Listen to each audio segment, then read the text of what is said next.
positivo, né, como veio. E eu na hora já mudei da banda B, assim, né, comecei a ouvir, que lá tinha o Carneiro Neto, tinha o Marcelo Ortiz, né, bem jovem ainda, tudo, né, tá até hoje com a gente aqui. E o Osmar Antônio era repórter do Paraná na época, o Edu Brasil fazia o Coritiba e o Remite Sô fazia o Atlético. Então eu tenho essa lembrança. O Cico Pira já era comentarista, se eu não me engano. O Caio Júnior, acho que era o comentarista no início da rádio também, né? E a gente tinha, deixa eu tentar lembrar, Carneiro Neto era outro comentarista. Narradores também, o Carneiro Neto narrava nessa época ainda. Tinha o Marcelo Ortiz, narrador. Tinha o pessoal daí da retaguarda, tinha outros meninos que faziam parte da equipe, né? Mas era muito bacana. O Robertson Januzzi também, né? Que hoje está na RPC, também fazia parte da equipe, também bem novão e tudo.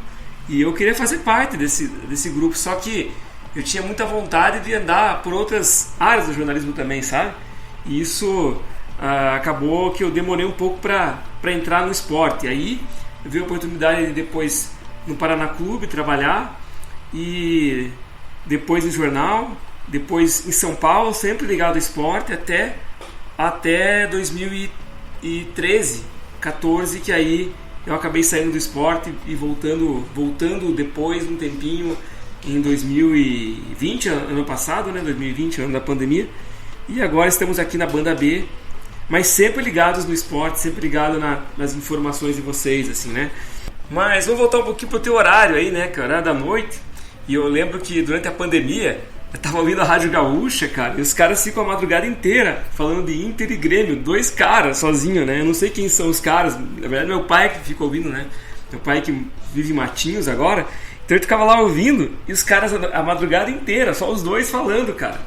Eu queria saber de você, o que você escuta nesse horário e como é que é também esse tipo de informação mais ali noturna, que não tem tanta coisa acontecendo, mas tem que continuar tocando o barco, né? Eu brinco com o Grayson, né? O Grayson Assunção, nosso coordenador de esportes lá da rádio, meu amigo. Cara, se vocês me dessem o horário da madrugada pra fazer, eu faria super tranquilo, assim, sabe? Bater papo com ouvinte, falar de futebol, falar de outras coisas também. Os gaúchos, eles têm uma pegada de rádio muito forte, assim, né, cara? Você vê, por exemplo, a Rádio Grenal, muito tradicional em Porto Alegre, né? A antiga Rádio Pampa, se eu não me engano. Os caras falam de Grêmio e Inter 24 horas por dia, né, cara? É muita loucura, né, cara? No bom sentido, claro, né, da palavra, né? Então, é uma pegada de rádio muito, muito forte, assim. Nessa questão noturna, eu buscava outras alternativas que não o futebol, assim, de madrugada. Eu ouvia muito a Caiobá, cara. Eu gostava de ouvir a Caiobá por causa dos programas da madrugada do Paulo Roberto Lídio, sabe? Eu buscava música porque hoje em dia você quer ouvir música, você acessa o YouTube, você ouve a música que você quer, né? Mas aí eu buscava ouvir música e ouvia as brincadeiras com os ouvintes, né? E depois a gente tirava fã do programa, né? E em questão de programa esportivo à noite, pra mim, nossa, ouvi muitas vezes o panorama esportivo da Rádio Globo. Se eu não me engano, era das 10 da meia-noite e pegava todas as cabeças de rede, né? São Paulo, Rio e Minas Gerais. Então era um programa esportivo com Flamengo, Vasco, Botafogo, Fluminense, São Paulo, Corinthians, Palmeiras, Santos, Cruzeiro e Atlético Mineiro, cara. Era um baita de um programa de rádio. Inclusive, enquanto eu trabalhava na CBN, eu cobri o Atlético, né, na CBN, eu tive a oportunidade de participar desse programa, gravar um ou outro boletim do Atlético. Foi muito legal, cara. A minha questão do rádio à noite, esportivo, sem dúvida, o panorama esportivo da Rádio Globo. E madrugadas da Caiobá com o Paulo Roberto. Cara, eu lembro do Paulo Biratã. Eu não sei se é o mesmo, que ele mandava um modão na rádio, madrugada e tal. Pô, eu lembro que eu voltava da balada e eu ouvia o Paulo Biratã nos anos 90. Muito divertido também, muito engraçado, cara. Cara, e eu cheguei agora na rádio, né, e eu trabalhei 4 anos em casa.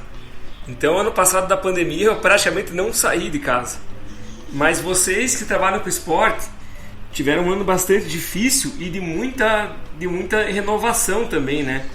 Porque imagina só, antes era básico, né?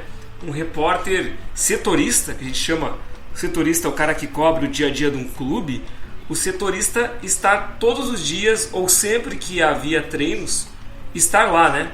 No treino, acompanhando as equipes. Mas agora não tem mais isso, né? Dificilmente um setorista vai ao clube, né? Vai acompanhar treinos. Se muito, vai aos jogos, né? E nem sempre isso acontece. Então isso mudou muito essa relação imprensa esportiva, clubes. Como é que faz para gerar notícia no momento da pandemia e com essas restrições, né, de contato com os clubes? Primeiramente, cara, que o futebol tá uma loucura, né, cara, com essa pandemia, né? Mudou muita coisa, né? Hoje, eu faço uma função em que eu controlo o som que tá indo pro ar, né? E eu sinto muito falta de ouvir no som ambiente do estádio a torcida, assim. Eu acho que eu preciso fazer esse registro, assim, sabe? O futebol sem torcida, ele não tem alma nenhuma, cara. Até, inclusive, os clubes colocam um som fake de torcida no sistema de som e tal, mas não é a mesma coisa, né? Sem o apelo do público. Então, a primeira coisa, assim, que eu preciso falar nesse Conversas com o Binder essa questão de a falta que a torcida faz no estádio, né, cara? Hoje o meu trabalho, assim, ele é baseado no som e às vezes fazendo outras coisas também, né? Principalmente apresentação e som, né? São as minhas principais funções lá na rádio. E aí a gente faz uma produção ou outra, fecha uma matéria ou outra, faz uma reportagem e tal. Mas, cara, o futebol, ele tá muito chato sem torcida, cara. Eu apoio as novas tecnologias do futebol, acho que o VAR é muito legal, tornou o futebol mais justo e tal, mas o futebol sem torcida é desanimador, cara. Então a gente espera aí que as nossas autoridades, nosso governo federal aí e tal, o pessoal se agilize, né, para trazer mais vacinas pro quanto antes a gente poder ter um público no estádio, né? Num primeiro momento, talvez 30%, 40%, só a gente vacinado e depois estádios cheios, né? A gente não aguenta mais essa pandemia, né, Ângelo Binder? Não aguentamos mais. É verdade, chegamos num momento muito difícil, né? Eu vejo aqui meus filhos quase 2 anos já sem aula presencial. Não é fácil, não é uma situação legal, algo também tem que ser feito para que a gente possa aos poucos retomar, né, a nossa vida como ela era antes, que a gente possa de alguma forma, claro, com todos os cuidados necessários, mas que a gente possa de certa forma começar a retomar, porque a questão mental, a saúde mental é muito importante e acho que torcedor e nós, vocês, né, da Crônica Esportiva, e eu que hoje sou torcedor, tô do outro lado novamente, vejo que como isso faz falta, né, tá ali torcendo, extravasando, até mesmo em casa, né, você poder ver o jogo com a casa cheia, mas que você esteja em casa e vendo a torcida fazendo uma festa, isso faz muita falta, faz muita diferença mesmo. Eu até imagino, por exemplo, os Jogos Olímpicos, que são esportes que geralmente não têm tanto apelo popular, que agora, nesse ano, a Olimpíada 2020, que vai ser realizada em 2021 agora, vai ser sem torcida, né? Então isso vai impactar bastante no rendimento de alguns esportes, né? A gente viu como aqui no Rio, como a torcida fazia a diferença em muitas modalidades, e agora a gente não vai ter isso, e isso vai ser uma coisa muito esquisita. Eu fico imaginando como é que vai ser para o atleta que vai até lá, que estar no contato, no calor da torcida, faz parte de todo o processo, né? Mas obrigado, Bruno, pela participação aqui no Conversas com Binder. Foi uma honra, o canal sempre está aberto para você aqui. Aproveitando, prazer por estar participando aqui do Conversas com Binder, cara. Acompanha a página, como eu disse lá no começo. Ângelo, você é um grande profissional, cara. Hoje eu posso dizer, é muito, muito legal trabalhar com grandes profissionais como você, como o Giovanni Barreiro, Felipe Ribeiro, pessoal do esporte lá da rádio, Monique, o Grayson, o Ferraz, o Dalk, Marcelo Ortiz, sabe? Então, Rodrigo Esquive, que trabalha com vocês também no jornalismo. Então, é muito legal, cara. Então, é isso aí, meu querido. Tamo junto, conte comigo. Valeu, esse foi o Bruno Abdala, mais um convidado aqui do Conversas com Binder. E para você que acompanhou esse episódio, acompanhe, veja outros, escute nas plataformas de áudio de sua preferência.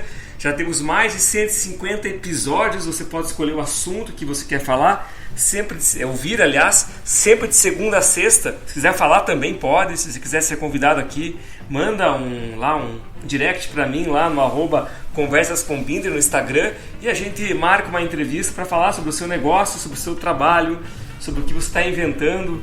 Então a gente sempre tem espaço aberto aqui, de segunda a sexta, um novo episódio nas principais plataformas de áudio. Para você, um forte abraço e até a próxima edição.